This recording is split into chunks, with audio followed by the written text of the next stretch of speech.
sudah menyelesaikan stase pendampingan keluarga.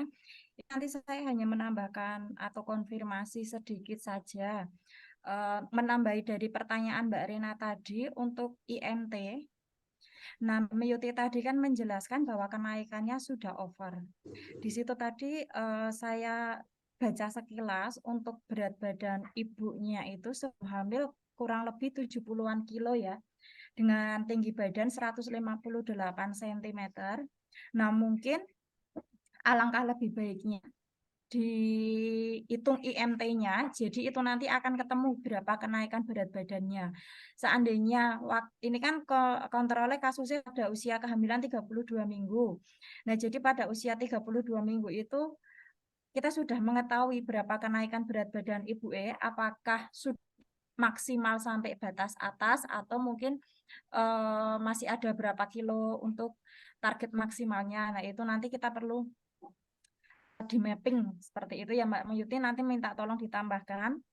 Terus untuk IUGR, tadi kan Mbak Meyuti menjelaskan bahwa IUGR-nya karena hipertensi gestasional.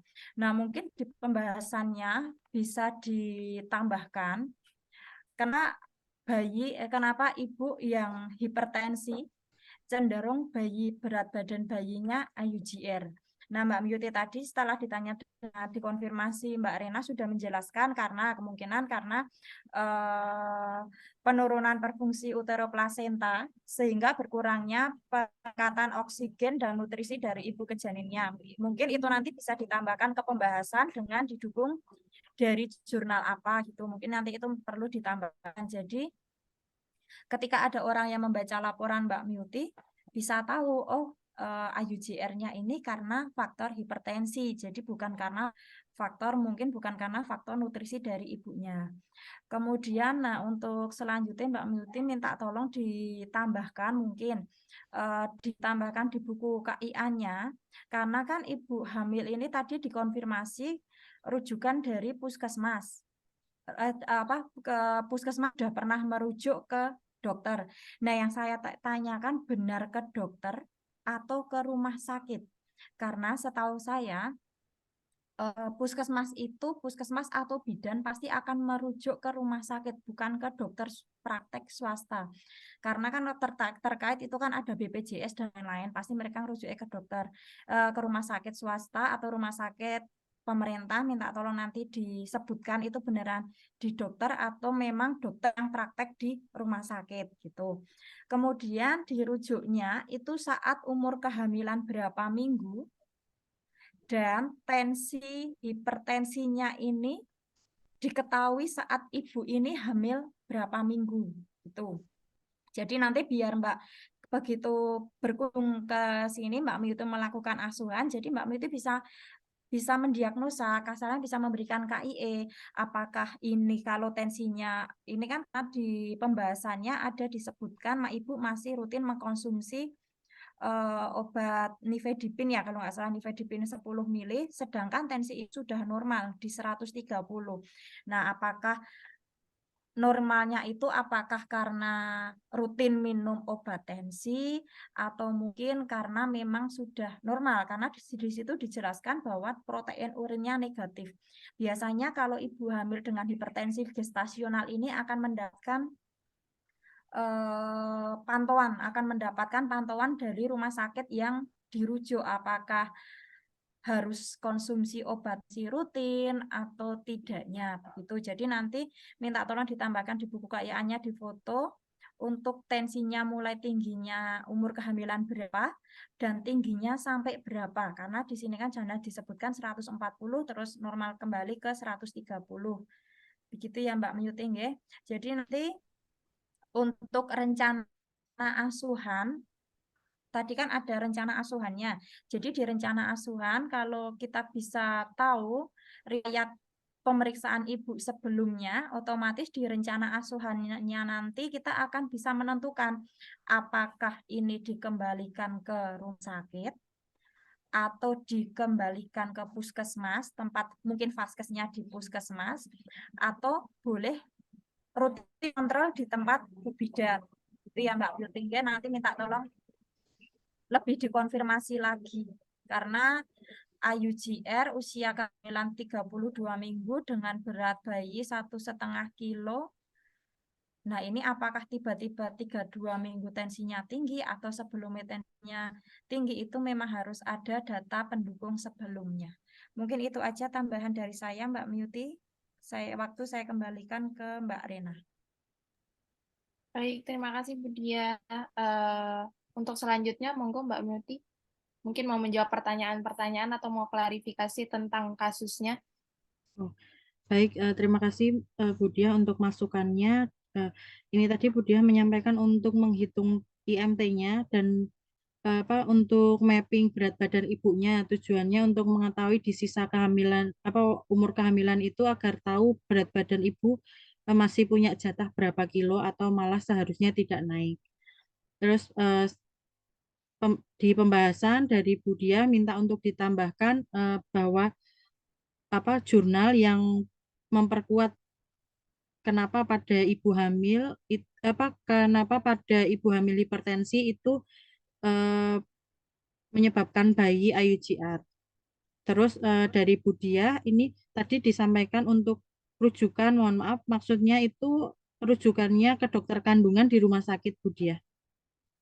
Nanti saya akan tambahkan itu. Terus untuk usia usia kehamilan berapa dan tensi berapa sebelumnya pasien itu ditemukan tensinya tinggi, lalu dilakukan rujukan oleh puskesmas ke rumah sakit, itu nanti saya akan tambahkan foto buku KIA-nya. Terus selanjutnya nanti akan saya pastikan lagi ke pasiennya untuk pemeriksaan yang terakhir, apakah masih pasien ini untuk dilakukan eh, rujukan untuk lahiran di rumah sakit atau bisa kembali ke PMB atau ke puskesmas. Mungkin itu saja Bu Dia, ada yang ditambahkan lagi? Ya, sampun Mbak Myuti, nanti minta tolong ditambahkan di itu aja, di lampirannya saja. Ya, matur Ya, suwun, ya Mbak. baik Bu Dia. Baik, terima kasih nggak Bu Dia. Untuk selanjutnya, masukan dari pembimbing akademik, monggo Bu Eka. Waktunya saya persilahkan. Ya, terima kasih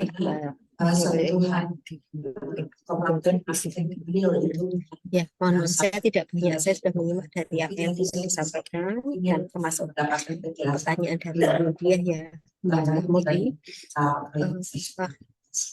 Baik Bu, jadi ke depan Pada kasusnya jenengan pembelajaran menjadi efektif dengan hipertensi keluarga gestasional keterampilan dan ada IUGR di sana. di Apa dampak pendampingan yang dilakukan Mbak Muti proses terhadap kasus pembelajaran ini? Artinya konseptual asuhan bisa yang dilakukan betul-betul secara didampingi oleh Mbak Muti dengan lebih dengan yang efisien. tidak didampingi Dan oleh proses bidan profesi pembelajaran peningkatan terkait kompetensi suaranya dosen itu seperti apa? tidak bisa kemudian Mohon kita informasi. minta dosen Baik Bu Eka, dari hasil pendampingan yang saya lakukan itu tadi ya hipertensinya turun sedikit-sedikit Bu Eka. Cuman memang pada kasus seperti ini itu hipertensinya tidak bisa yang langsung turun 100% apabila bayinya belum lahir. Seperti itu Bu Eka. Jadi hanya turun, tapi kalau pasien tidak minum obat itu nanti tensinya akan naik lagi, seperti itu, naik turun Bu Eka. Adakah tindakan yang bisa diantisipasi Mbak? Online. Nah, setelah itu yang harus tindakan yang diantisipasi yaitu ibu konsumsi yang rendah garam, terus porsi makannya dikurangi terutama pada karbohidratnya. Begitu Bu Eka. Jadi apa ya, maksud saya simpulan dari asuhan teman-teman bedanya ya ketika kemarin dengan cara yang biasa sekarang diupayakan dengan cara yang lebih, cara lebihnya yang seperti apa, perbedaan waran gitu ya. Ya mungkin kalau kita dengan asuhan biasa tadi TBJ-nya sekian, tapi dengan cara seperti ini kita bisa menjaga si TBJ angka sekian, atau seperti apa yang menunjukkan betul-betul keberhasilan asuhan yang jenengan itu seperti apa? Baik, Bu Eka, kalau dari berat badannya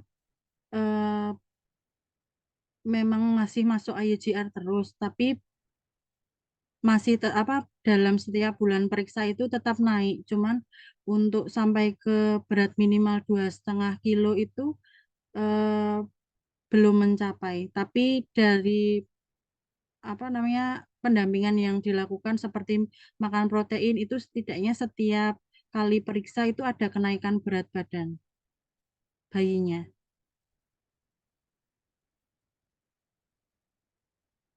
Baik, terima kasih Mbak. Oke, baik. Itu yang saya ambil. Saya kembalikan ke Mbak.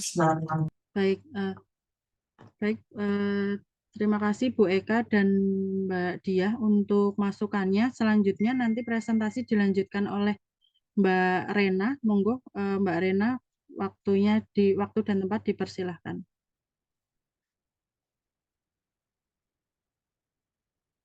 Sebentar nggih Mbak, soalnya ini jaringannya sempat hilang.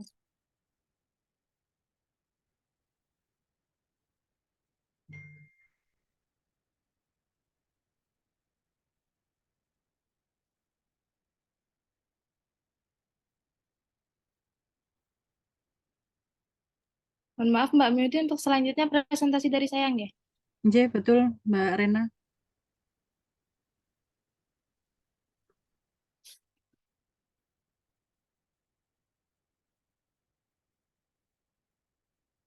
Baik, izin share screen nggih.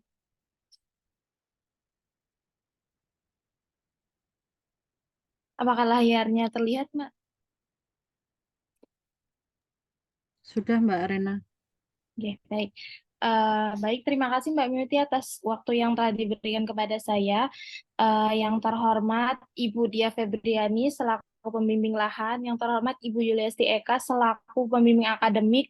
Mohon izin saya Rena Purwanti pada hari ini yang akan mempresentasikan kasus saya mengenai asuhan kebidanan pada keluarga Bapak Dedi Ardianto dengan Ibu Hamiristi di RT 3 RW 2 Dusun Pindosari, Desa Madorejo, Kecamatan Prambanan, Sleman. Yang selanjutnya yaitu identitas keluarga yang saya ambil.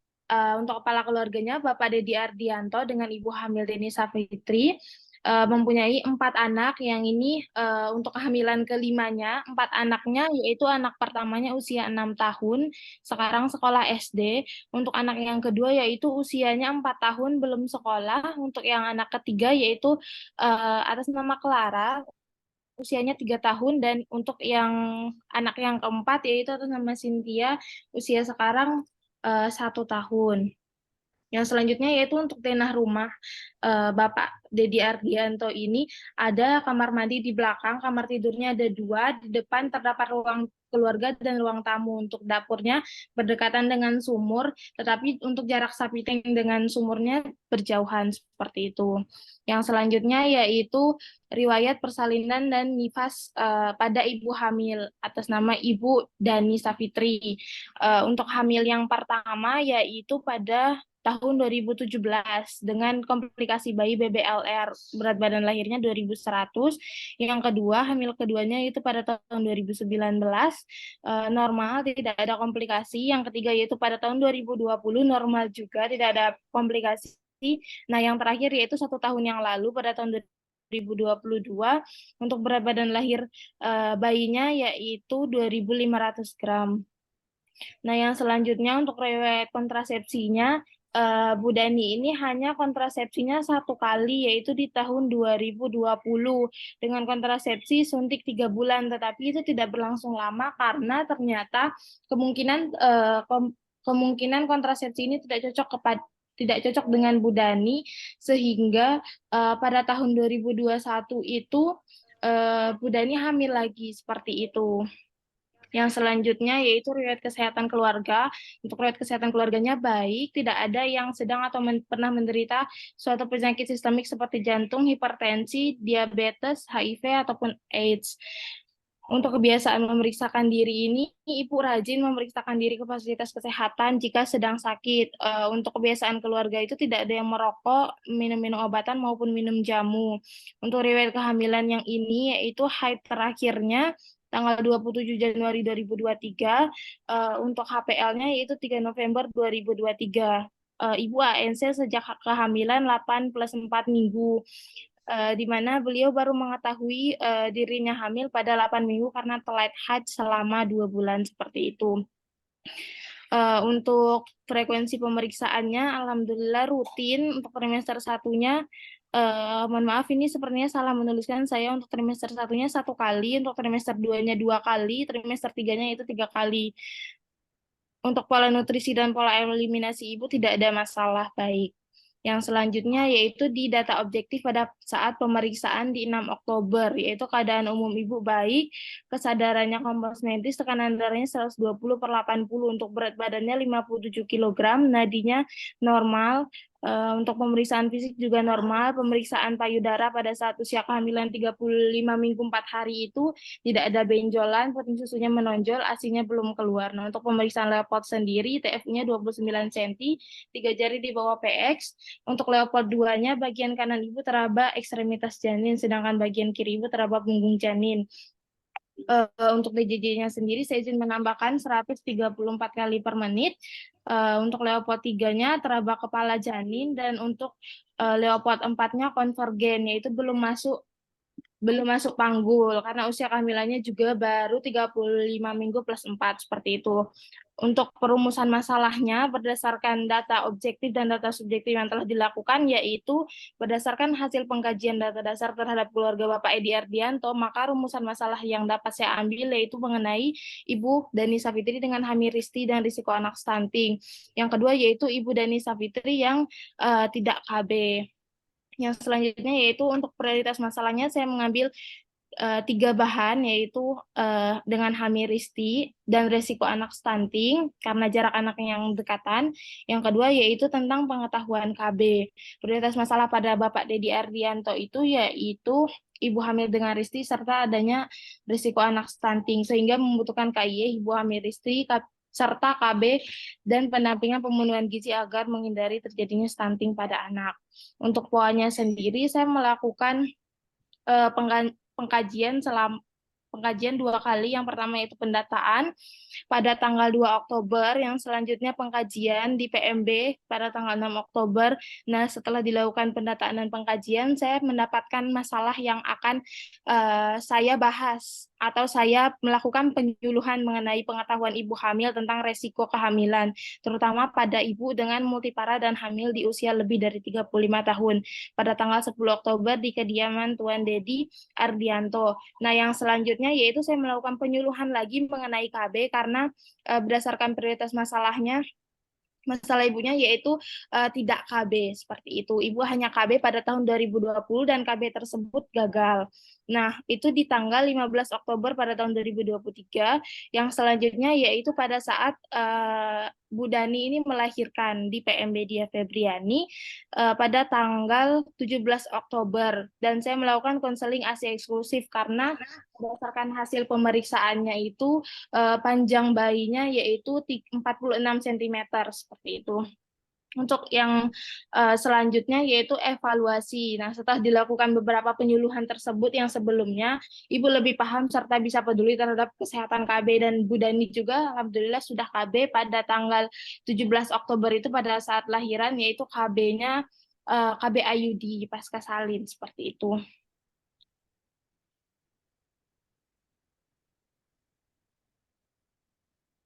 Yang selanjutnya yaitu berdasarkan laporan tersebut, analisa dari laporan tersebut yaitu Ibu Dani Savitri, usia 42 tahun, G5P4 AB0 LH4 dengan Hamiristi dan risiko anak stunting. Untuk penata laksananya sendiri, pada tanggal 6 Oktober saya memberitahu terlebih dahulu untuk hasil pemeriksaannya bahwa pada tanggal 6 Oktober 2023 terkait kehamilannya, berdasarkan pemeriksaan TTV dan Leopold, hasil pemeriksaannya baik, tetapi saya melakukan pemeriksaan menggunakan kartu skor Puji Roch Hayati untuk mendeteksi dini faktor risiko ibu hamil, dan hasilnya itu lebih dari 12 poin, yang mana itu disimpulkan bahwa risiko hamil yang sangat tinggi, risiko kehamilan sangat tinggi seperti itu. yang selanjutnya memberikan penjelasan kepada ibu bahwa dirinya ini termasuk kehamilan resiko tinggi dikarenakan beberapa hal tersebut seperti usia hamil yang lebih dari 35 tahun, yang mana usia ibunya sekarang 42 tahun dengan kehamilan yang kelima. Anaknya itu lebih dari 4. Untuk jarak usia anak yang sebelumnya itu kurang dari 2 tahun.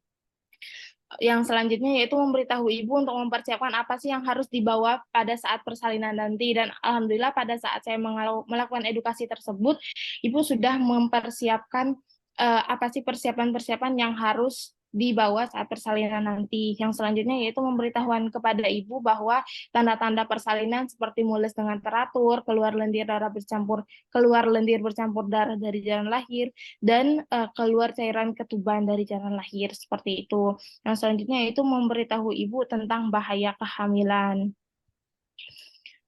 Saya juga melakukan penata laksanaan pada tanggal 17 Oktober 2023 itu di hari ibu tersebut bersalin. Nah, yang pertama yaitu setelah dilakukan pemeriksaan antropometri pada anaknya, saya melakukan edukasi kepada ibu bahwa berdasarkan panjang badan bayinya itu 46 cm, yang mana itu termasuk ke dalam daerah merah, yaitu -2 standar deviasi.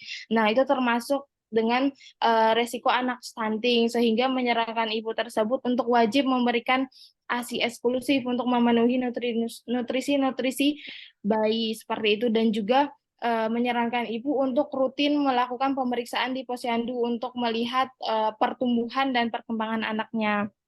Yang selanjutnya yaitu menyarankan ibu untuk menyusui sesering mungkin, minimal 2 jam sekali selama 10-15 menit secara bergantian di payudara kiri dan kanan. Yang selanjutnya yaitu mengajarkan ibu menyusui dengan benar. Yang selanjutnya memberitahu kepada ibu untuk menjaga nutrisi termasuk nutrisi protein untuk mempercepat proses penyembuhan luka pada jalan lahir. Selanjutnya yaitu menginformasikan kepada ibu untuk menjaga kebersihan diri, membersihkan alat kelamin, dan yang terakhir yaitu memberitahuan kepada ibu untuk tanda bahaya pada masa nifas. Seperti itu. Mungkin dari saya cukup untuk presentasinya. Saya kembalikan kepada Mbak Megi.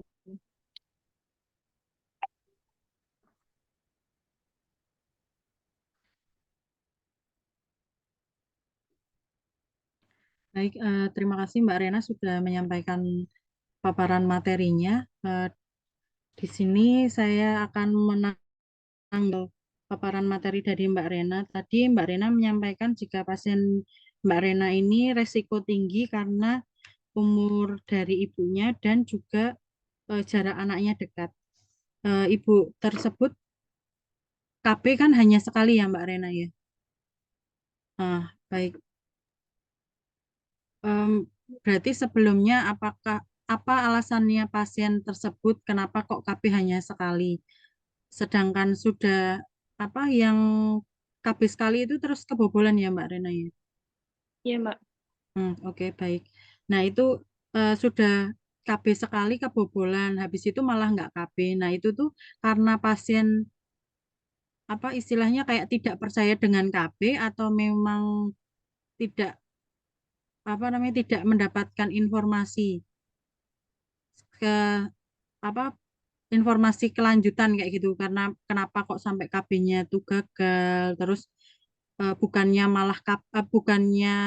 terus kayak istilahnya kayak jadi malah jarak anak dekat-dekat kayak gitu. Apakah memang pasiennya yang pengen jarak anak dekat atau bagaimana?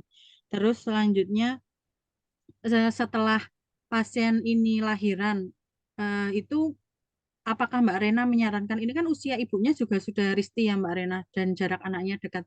Apakah Mbak Rena menganjurkan pasien ini untuk nanti ber-KB lagi atau malah Mbak Rena memfasilitasi pasien untuk ber-KB, meyakinkan pasien untuk ber-KB yang sementara dulu AB pasca salin agar tidak hamil lagi atau malah nanti mengarahkan ke KB yang MUW itu karena usianya risti. Terus selanjutnya tadi Mbak Rena menyampaikan bahwa pasiennya ini sudah lahiran ya Mbak Rena ya, dan dengan dengan panjang bayinya 46 cm itu termasuk dengan panjang badan bayinya itu kurang. Nah, apakah hanya upaya pemberian ASI saja, Mbak Rena? Apakah sudah memberikan konseling pada ibunya untuk meningkatkan kualitas ASI? ASI itu ya memang benar Mbak keluar, cuman kalau tidak diperhatikan asupan nutrisinya itu juga kadang yang keluar ASI encer yang tidak akan membantu berat badan bayi itu naik. Kayak gitu. Apakah Mbak Rena sudah memberikan konseling pada ibu untuk meningkatkan kualitas ASI-nya? Gitu. Mungkin itu saja Mbak Rena bisa ditanggapi. Baik, terima kasih Mbak Miti atas tanggapan dan pertanyaannya yang tadi diberikan kepada saya. Yang pertama, saya ingin menjawab alasan kenapa KB hanya sekali. Nah, ibunya ini kan awalnya itu menikah usia 35 tahun. Nah, hamilnya usia 36 tahun. Nah, pada saat setelah lahiran anak pertama itu kenapa nggak KB? Karena dari suaminya itu memang tidak mengizinkan untuk KB. Karena suaminya itu juga seperti tidak mendukung ibunya untuk KB. Karena kurang edukasi KB di lingkungan sekitarnya juga.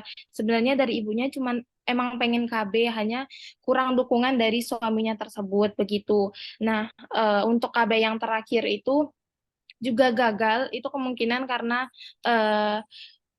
tidak cocok KB-nya dan juga pada saat KB-nya gagal itu kenapa kok tidak KB lagi, karena ya persepsi dari suaminya itu awalnya memang tidak percaya KB, makanya pada saat KB-nya gagal ya suaminya kenapa kok harus KB lagi gitu loh, padahal KB-nya gagal sebelumnya. Makanya itu pada saat tanggal 15 Oktober itu saya melakukan penyuluhan mengenai KB. Nah, sebelumnya kan ibunya KB-nya mengenai KB hormonal. Nah, saya penyuluhannya semua jenis KB, hanya saja saya lebih menekankan ke KB non-hormonal. Berdasarkan usia ibunya juga resiko tinggi kalau misalnya KB hormonal, makanya saya menyarankan untuk KB non-hormonal seperti KB IUD. Nah, Mbak Miuti juga menanyakan apakah saya mengedukasi KB lagi atau tidak setelah ibu lahiran yang kelima ini. Saya sudah menjelaskan dan saya sudah menyantumkan di laporan saya untuk yang kelima ini ibu sudah ber-KB dan alhamdulillah ibu percaya KB karena saya melakukan penyuluhan mengenai KB itu kepada suaminya maupun kepada kepada Bu Daninya pasien saya. Dan untuk KB-nya yang selanjutnya yaitu ibu langsung melakukan KB pasca salin, yaitu KB IUD pada saat selesai melahirkan bayinya. Nah, untuk yang pertanyaan yang terakhir, apakah saya hanya edukasi ASI eksklusif saja? Tidak, Mbak. Jadi saya edukasi berdasarkan nutrisi, Mbak, nutrisi pasiennya juga. Jadi saya mengedukasi untuk nutrisinya juga harus ditingkatkan karena benar kata Mbak Miuti kalau misalnya hanya edukasi ASI eksklusif saja, kalau dari nutrisi ibunya tidak terpenuhi itu ya hanya keluar ASI saja seperti itu. Jadi saya juga mengedukasi pada saat tanggal 17 Oktober, pada saat ibu tersebut lahiran, saya juga mengedukasi nutrisi-nutrisi yang harus dipenuhi pada saat ibu nifas, apalagi terutama pada nutrisi seperti sayuran, daging-dagingan, atau protein, ikan-ikanan, dan juga mungkin minuman juga, karena kan minum pada saat ibu nifas lebih meningkat dibanding pada saat ibu hamil, yang mana harus minimal 3 liter per hari untuk memenuhi kandungan ASI tersebut. Seperti itu Mbak Miuti. Baik, Mbak Rena mungkin nanti bisa ditambahkan bahwa tinggi protein itu selain penyembuhan luka, misalkan kayak ikan sulit dicari, mungkin bisa disarankan hanya menggunakan telur. Kalau setahu saya ya, saya sendiri pun sudah mempraktekkan. Itu saya dulu SC, selain membutuhkan protein untuk penyembuhan luka, tapi saya juga membuktikan sendiri bahwa protein itu membuat ASI saya menjadi lebih kental, dan untuk kenaikan berat badan bayi di 1 minggu awal kelahiran kembali kontrol itu memang sangat signifikan. Telur itu kan paling mudah, memang disarankan bisa sampai 5 butir tapi tanpa kuning telurnya, hanya boleh putihnya kayak gitu. Mungkin nanti bisa untuk referensi Mbak Rena, dan nanti mungkin bisa dicari jurnalnya untuk memperkuat kebutuhan konseling kasusnya Mbak Rena. Mungkin itu saja dari saya. Selanjutnya dari Bu Diah, mungkin mau menanggapi dari paparan materinya Mbak Rena. Waktu dan tempat kami persilahkan. Baik, terima kasih Mbak Miti atas waktu yang diberikan. Sebelumnya selamat juga untuk Mbak Rena setelah menyelesaikan stase ini. Sedikit masukan nggih Mbak Rena. Di sini Mbak Rena ngambilnya ibu hamil resiko tinggi dan stunting. Nah, nanti mungkin bisa dijelaskan apa yang mendasari resiko stunting pada kasus ini. Kalau saya baca sekilas dari penjelasan Mbak Rena tadi, yang mendasari stunting itu dari kasus ini itu diukur dari panjang badan bayi baru lahir, ya kan? Nah, mungkin di pembahasan atau di lampiran bisa ditambahkan untuk tabel panjang badan normalnya berapa menurut umur, kemudian dikatakan tidak normal kalau berat badan kalau panjang berat badan berapa, mungkin di situ nanti bisa dimasukkan Mbak Rena biar bisa untuk menjadi bahan referensi jika nanti ada yang membaca makalah Mbak Rena. Kemudian untuk data pasien, di sini tadi data pasien Mbak Rena menjelaskan nama lengkap. Nah, kalau bisa Mbak Rena, di data pasien ini hanya disebutkan inisialnya saja. Karena Mbak Rena tadi kan hanya langsung menyebutkan Dani Savitri gitu kan. Jadi mungkin bisa disebutkan inisial saja, mungkin Nyonya D, seperti itu.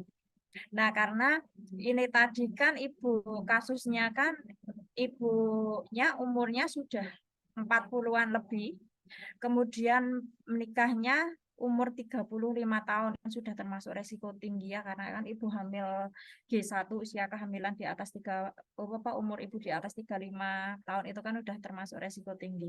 Nah, nanti minta tolong Mbak Rena untuk di datanya mungkin ditambahkan ini itu pernikahan pasien yang keberapa. Karena nanti kalau seandainya ini memang pernikahan yang pertama, di situ nanti akan bisa Mbak Rena memberikan konseling yang tentang KB. Karena umpamanya pernikahan kedua atau pernikahan ketiga ini anak pertama, ya pantas ibunya nggak mau KB karena mungkin kemungkinan ingin punya anak dari suami yang ini. Tapi kalau ini pernikahan pertama, pasti nanti penata laksanaannya akan berbeda, gitu ya Mbak Rena ya. Nah, terus di sini kan Mbak Ana menyebutkan bahwa si bayi ini ada resiko stunting karena dilihat dari panjang badan tadi. Nah, setelah dimasukkan tabelnya itu kan ketemu bahwa si bayi ini memang resiko stunting dilihat dari panjang badan bayi. Nah, di pembahasannya minta tolong dimasukkan si bayi ini akan dievaluasi berapa bulan dan apakah perlu dirujuk untuk ke spesialis anak atau tidak, karena kita berat badan bayinya juga mepet ya, walaupun di atas 2,5 kilo, tapi dilihat dari panjang badan bayinya juga pendek. Nah, nanti minta tolong dimasukkan dievaluasi berapa bulan ataukah mungkin harus dirujuk ke dokter spesialis anak untuk mendapatkan penanganan atau bagaimananya, nanti minta tolong dimasukkan. Tuh. Kemudian di penata laksanaan di situ dijelaskan bahwa di penata laksanaan itu kan belum dijelaskan apakah si ibu ini itu masih menyusui anak yang sebelumnya atau tidak. Karena di penata laksanaan itu Mbak Rina hanya menyebutkan bahwa nutrisi ibu yang menyusui, kemungkinan karena ibu menyusui bisa mengganggu nutrisi ke bayi yang dikandungnya sehingga berat badan bayinya rendah. Nah, itu mungkin di data dasarnya bisa dijelaskan apakah ibu masih menyusui atau tidak. Nah, terus nanti kalau sudah ketemu Mbak Rena yang Mbak bahas tentang ini pernikahan keberapa tadi, kalaupun ini pernikahan pertama dengan umur ibu 45 tahun, kemudian paritasnya sudah banyak, apa tidak perlu dikonseling tentang KB steril atau tubektomi, ya, mengingat bahwasannya KB hormonal aja kebobolan, padahal usia ibu sudah dikatakan udah resiko tinggi, sudah di atas 35 tahun. Apakah dengan KB IUD itu nanti terus tidak kebobolan? Nah, itu yang harus yang harus digali gitu. Kenapa nggak dimasukkan ke steril, nggak diedukasi ke steril atau ke tubektomi? Apakah mungkin Mbak Rena sudah mengedukasi ke steril atau ke tubektomi, tapi si pasien ini mungkin ada pertimbangan lainnya, makanya beliau nggak mau untuk KB steril ini, gitu. Karena kan kita lihat dari umur ibu yang sudah tua dan KB IUD itu kan walaupun KB non hormonal, tapi juga kemungkinan ada angka berapa persen untuk kegagalannya. Tapi kalau umpamanya KB-nya steril, itu kan kalau sterilnya dipotong atau tubektominya saluran ovariumnya dipotong, kemungkinan tidak akan bisa hamil. Nah, itu perlu diingatkan. Terus tadi seandainya ibunya kan memang udah di KB IUD, karena umur ibunya 45 tahun, pastikan sudah mendekati masa menopause, ya kan? Karena masa menopause orang kan beda-beda, ada yang 48 sudah menopause, ada yang 50 baru menopause gitu. Nah, mungkin ini dikonseling Mbak Rena, kalau ibunya sudah mantap pakai IUD, mungkin ibunya dikonseling kapan ibu harus lepas IUD. Jangan sampai IUD yang diberikan 8 tahun, IUD yang diberikan 5 tahun, tapi dalam jangka waktu 3 tahun ibu sudah nggak mens secara berturut-turut. Nah, nanti resikonya apa? Resikonya begitu ibu ingin dilepas, padahal sudah 2 tahun yang lalu ibu sudah nggak mens, resikonya IUD-nya susah untuk dilepas. Gitu. Itu nanti perlu ditekankan ya Mbak Rena ya. Mungkin itu aja Mbak Rena tambahan dari saya, monggo ditanggapi. Baik, terima kasih nggih Bu Dia atas masukan dan tanggapannya.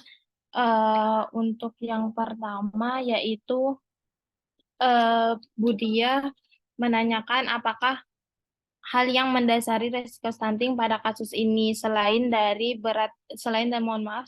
panjang badan dari bayi Ibu Dani ini. Yang mendasarinya yang pertama yaitu karena menurut saya nggih Bu, karena jarak anaknya yang dekat itu. Yang mana pada ibunya ini kan sudah kehamilan yang kelima dan juga untuk jarak anak yang sebelumnya juga belum sampai 2 tahun. Seperti itu. Yang selanjutnya yaitu nanti saya tambahkan nggih Bu untuk tabel panjang badan per umurnya berdasarkan Kemenkes. Yang selanjutnya nanti saya revisi untuk data pasien, saya cantumkan inisialnya saja, tidak nama lengkapnya. Dan untuk pertanyaan yang selanjutnya yaitu untuk tambahan yang selanjutnya yaitu nanti saya tambahkan untuk menikah kasus saya ini yaitu kasusnya pernikahan pertama. Seperti itu. Untuk selanjutnya bayi tersebut kan ada resiko stunting. Nah, pembahasannya dimasukkan evaluasi untuk selama 6 bulan. Yang mana itu pada untuk yang untuk evaluasi berapa bulan itu edukasinya selama 6 bulan itu harus melakukan pemeriksaan rutin di posyandu seperti yang saya edukasi di penata laksanaan. Nah, jika di posyandu itu berat badan panjang badan bayi tidak naik atau stuck saja, kan dari pihak posyandunya pasti langsung merujuk ke puskesmas, karena kan dari puskesmas pasti mendapatkan data-data dari posyandu itu. Jadi saya mengedukasi hanya di penata laksanaannya saja pada saat pemberian ASI eksklusif itu, yaitu pada saat ibunya lahiran. Penata laksanaannya harus rutin kunjungan ke posyandu. Nah, dari pihak posyandunya itu biasanya kalau misalnya ibunya udah rutin, dari pihak posyandunya itu merujuk sendiri ke puskesmasnya. Nah, puskesmasnya biasanya menangani kalau misalnya udah bayinya usia 6 bulan ke atas, pasti dengan resiko stunting atau panjang bayinya stuck ataupun tetap di garis merah. Dari pihak puskesmasnya pasti akan memberikan penata laksanaan lebih lanjut seperti pemberian makan tambahan dari pemerintah, seperti itu. Yang selanjutnya, apakah di penata laksanaan masih menyusui anak sebelumnya? Iya Bu Dia, untuk Bu Dani masih menyusui anaknya yang sebelumnya, makanya kemungkinan nutrisi-nutrisi tersebut kurang kurang lancar ke yang kehamilan ini karena juga dipengaruhi ibunya masih menyusui anaknya yang keempat itu karena usianya baru 1 tahun lebih. Tapi untuk menyusuinya tidak sesering yang sebelumnya karena juga udah ada pemberian sudah ada makanan tambahan selain ASI dan juga sudah nutrisinya juga sudah ditambah dari makanan yang makanan selain ASI seperti itu. Yang selanjutnya Bu Dia memberikan tanggapan kalau jika di pernikahan yang pertama, jika sudah terjawab kalau ini pernikahan yang pertama, maka diberikan konseling mengenai KB steril. Nah, mohon maaf Bu, untuk di laporan tersebut memang saya belum menjelaskan kalau saya sudah mengedukasi pasien mengenai KB steril. Karena pada saat penata laksanaan yang penyuluhan KB itu sebenarnya saya sudah menjelaskan mengenai macam-macam KB termasuk KB steril, hanya saja ibunya belum mantap untuk KB steril. Jadi ibunya baru pengennya KB IUD karena kan pas IUD bisa dipasang pasca salin, bisa sekalian seperti itu. Makanya ibunya, oh iya Mbak, ya udah KB IUD saja terlebih dahulu karena kan kalau ibunya hamil lagi resiko lagi. Untuk KB yang selanjutnya mungkin kalau misalnya mau steril ibunya masih mikir-mikir lagi karena takut untuk operasi seperti itu. Untuk konseling IUD-nya nanti saya tambahkan Bu di penata laksanaan seperti itu Bu Dia. Baik Mbak Rena, terima kasih untuk konfirmasinya.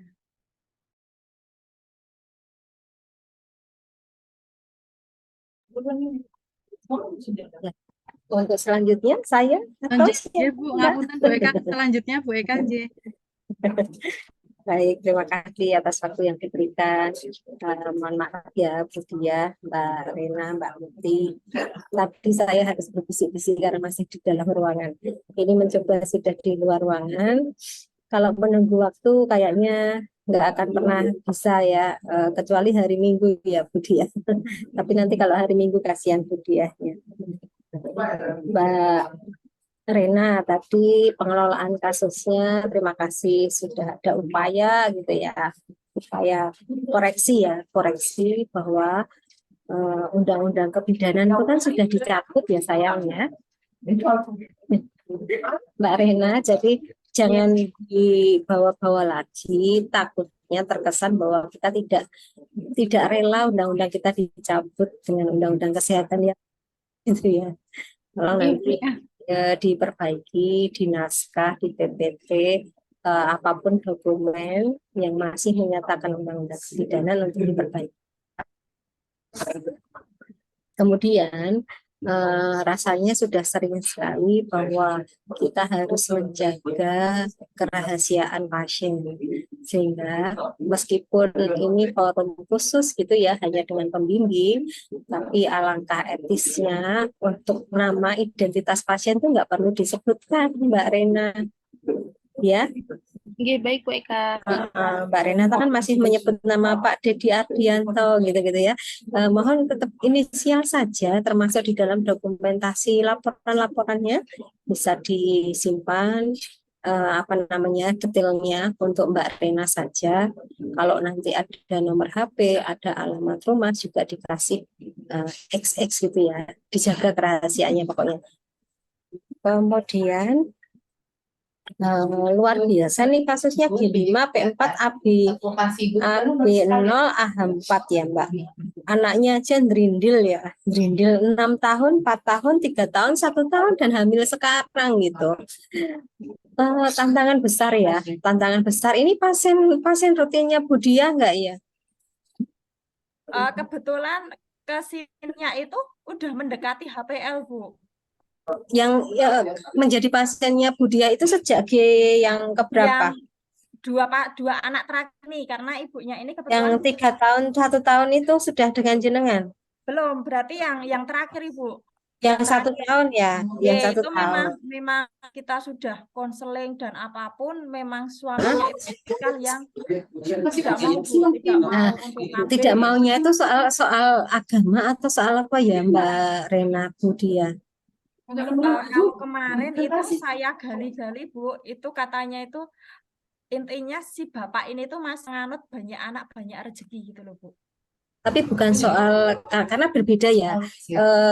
Kalau misalnya banyak anak banyak rezeki itu sosial bukan agama ya. Tapi kalau agama sentuhannya kan akan berbeda. Nah itu yang lebih cenderung yang mana? Lebih kecenderung di banyak anak banyak rezeki Bu dari sosialnya. Oke. Lebih mudah mana aspek sosial dibanding aspek agama? Sosial. Ya, lebih mudah ya. Kalau Iya. yang agama tentu pendekatannya kita harus ke tokoh agama yang beliau percaya, yang selama ini memberikan arahan pendampingan kepada beliau dan keluarga. Tapi kalau sosial itu jauh lebih mudah. Gimana nih pengelolaannya? Pengelolaannya Mbak Rena supaya tidak terjadi G6, G7 dan seterusnya nih pada nyonya nyonya apa nih? Nyonya siapa inisialnya tadi? Nyonya D, Bu. Mbak. Dari penata laksanaannya Bu Eka. Jadi saya tuh awalnya menjelaskan mengenai resiko-resiko kalau misalnya ibu tersebut hamil di usia lebih dari 35 tahun. Kalau misalnya ibunya lanjut lagi hamil kan itu usianya udah 42 ke atas ya Bu. Jadi saya menjelaskan resiko apa sih sebenarnya yang terjadi kalau misalnya ibu tersebut hamil di usia tersebut. Nah, dari resiko-resiko tersebut kemungkinan ibunya berubah pikiran. Oh iya ya Mbak, ternyata resikonya juga lumayan banyak. Nah, ibunya itu belum mengetahui hal tersebut sebelumnya. Dan suaminya juga pada saat saya menjelaskan hanya diam-diam saja seperti itu, Bu. Nah, pada saat penyuluhan yang keduanya, nah saya melakukan penyuluhan tentang KB karena ibunya sudah memikirkan tentang, oh ya mungkin saya memang harus KB selanjutnya karena anaknya juga udah 5 dan juga untuk ekonominya termasuk ekonomi yang cukup, bukan yang menengah ke atas seperti itu, Bu Eka. Oke, itu jenengan lakukan untuk suaminya juga nggak? Iya, Bu. Pada saat penyuluhan KB itu dilakukan barengan bersama suaminya. Pada saat penyuluhan yang pertama, yang risiko ibu hamil di usia selanjutnya itu hanya kepada ibunya saja. Yang KB baru bareng bersama suaminya. Seperti itu.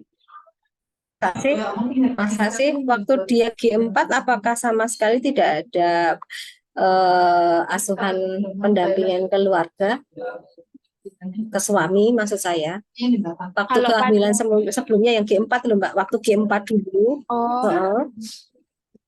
Waktu G4 dulu emang tidak ada Bu untuk konseling terhadap mohon maaf Bu Eka untuk konseling suaminya tidak ada, cuman suaminya masih skeptis terhadap KB Bu karena Nah itu maksud saya apa yang kita kerjakan pada kasus ini pasti tidak semuanya baru, bukan sesuatu yang baru. Misalnya konseling ke KB, saya yakin keluarga ini, pasangan ini sudah pernah mendapatkan, tapi belum berhasil waktu itu. Nah itu yang kita pelajari.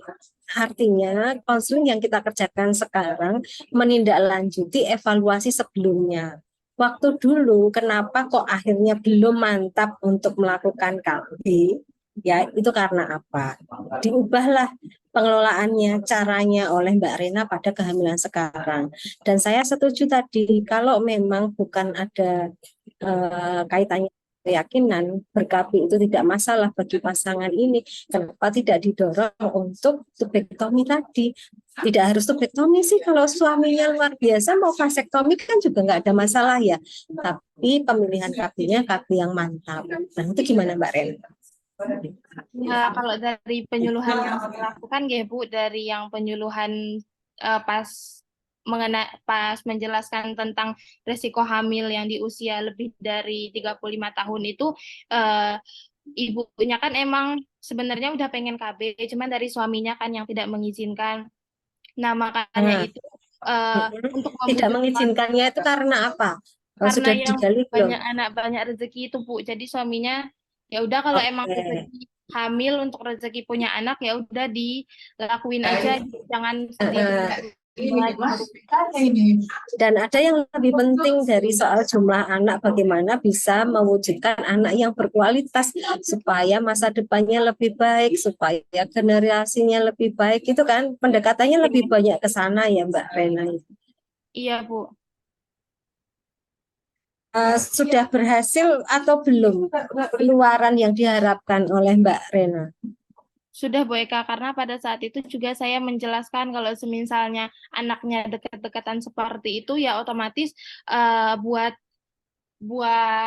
mengasuh anaknya juga susah kan, karena jarak anaknya yang terlalu dekat. Sudah Dan memilih ya, sudah memilih KB, sudah memilih sudah Bu pasangan Eka, ini sudah pada saat memilih pada apa? saat lahiran Ayudi Pasca Salin KB-nya Bu. Ya, tepat atau belum? Tadi yang ditanya sama Budia, tepat atau belum untuk pasangan ini memilih Ayudi? Belum sih Bu, cuman untuk Eh, nggak terlebih dahulu harusnya ya KB-nya kalau nggak tubektomi ya vasektomi. Ya, oke. Sudah ada kemajuan pemilihannya ada KB Ayudi, tapi alangkah lebih baiknya sesuai dengan kondisi pasangan dan keluarga ini lebih baik adalah KB yang mantap, gitu ya. Ya, Sudah pernah disampaikan pada pasangan sampai pemilihan tubektomi atau vasektomi kelebihan dan kekurangannya? sudah Bu, sudah dijelaskan pada saat penyuluhan KB itu, cuman ibunya belum mau karena masih takut resikonya karena harus operasi dan segala macam gitu Bu. Mengingat umur ibunya juga sudah 42 tahun seperti itu Bu Eka. Ya, Yang kalau dia KB ya 42 tahun artinya dia harus menggunakan KB berapa lama? Ayudi berapa lama tuh? Dengan harusnya prediksi cukup KB yang ya. 5 tahun saja Bu Eka. Ya, oke lah. Itu tolong terus dikawal supaya tidak berubah pemikiran ya untuk KB-nya. Kemudian Mbak tadi disampaikan faktor resiko stunting. Gampang ya untuk mengawal masyarakat kita ya.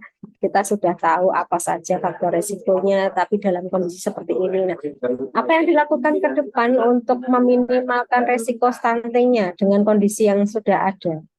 Untuk yang pasien-pasien selanjutnya gitu Eka. Nah, yang keluarga ini kan sudah sangat berisiko stunting nih. Oh, Ya, gitu. tapi masih ada kemungkinan untuk tidak terjadi ketika kita mampu mengawal dengan baik, keluarga juga kerjasama dengan baik untuk tadi mengantisipasi. Untuk mengantisipasinya sendiri, saya melakukan penyuluhan untuk rutin kunjungan ke posyandu Bu, untuk penimbangan berat badan maupun mengukur panjang badan tersebut, karena kan dari Pertanyaannya bentar-bentar sebelum berlanjut. Pada anak-anak sebelumnya, apakah sudah rutin dilakukan pemeriksaan ke posyandu untuk memantau tumbuh kembang anak-anaknya? di laporan sendiri saya sudah cantumkan Bu Eka, untuk anak-anak yang sebelumnya memang jarang. Ibunya pernah periksa ke posyandu, hanya saja tidak rutin setiap bulannya seperti itu. Kenapa nggak rutin? Karena ya kurangnya edukasi seperti itu Bu dari Nah, lingkungan sekitar juga. oke. Ya, terima kasih. Artinya gini Mbak Rena, jangan cukup hanya, Bu, nanti pantau rutin di posyandu. Tanpa kita tahu riwayatnya sebelumnya seperti apakah sudah rutin atau tidak. Nek belum rutin, apa kendalanya? Sehingga kendala-kendala itu yang menjadi titik fokus Mbak Rena untuk apanya ya? Kok dia nggak rutin tuh apanya? Nggak tahu kepentingannya, nggak punya waktu, atau nggak punya apanya tuh. Kan artinya nanti pendekatannya akan beda ya. Pendekatannya beda. Ya, sudah sampai sana? Sudah Bu Eka. Ya, oke. Jadi seperti itu ditapis satu persatu ya, apa saja yang menjadi faktor risiko dengan kondisi yang ada kan nggak mungkin ini kita mundur kan. Ya sudah, ini sudah G5, tapi bagaimana ke depan tadi kalau bisa ya sudah ya, bagaimana keluarga ini fokus untuk membesarkan anaknya dengan lebih berkualitas dari sisi apapun, dari sisi gizi, pendidikan, lingkungan dan sebagainya. Dengan anak-anaknya, artinya balitanya ini sudah 3, 4 tahun, 3 tahun, 1 tahun, besok balitanya nambah dong. Nambah 4. Ya, jadi 4 gitu. Sehari-harinya seperti apa? Gizinya apakah sudah cukup? Atau cukup, yang penting semua makan, masih bisa makan, atau sampai dengan ke komponen gizinya apakah sudah sesuai dengan kebutuhan anak gitu ya. Didampingi terus Mbak Rena, minta tolong. Kemudian mudah-mudahan tadi ya yang masih bisa diolah, dilakukan pendampingan, dan ke depan jangan terulang lagi, jangan sampai G6, pasti akan lebih baik mendampingi perkembangan pertumbuhannya ketika beliau berdua fokus dengan anak yang sudah ada, gitu ya. Iya. Baik, dari saya itu Mbak Rena, tadi masukan Bu Diah mau ditindaklanjuti, kita semangat untuk membawa perubahan ke depan ya. Dengan seperti ini saja masih banyak temuan-temuan yang ya ampun kok masih ada lagi yang seperti ini, kok masih ada lagi gitu. Kayaknya kok nggak habis-habis. Nah, evaluasi bersama bagaimana asuhan yang kita kerjakan. Apakah kita selalu Indonesia Raya tanpa melihat kebutuhan yang unik dari setiap individu dan keluarganya atau seperti apa?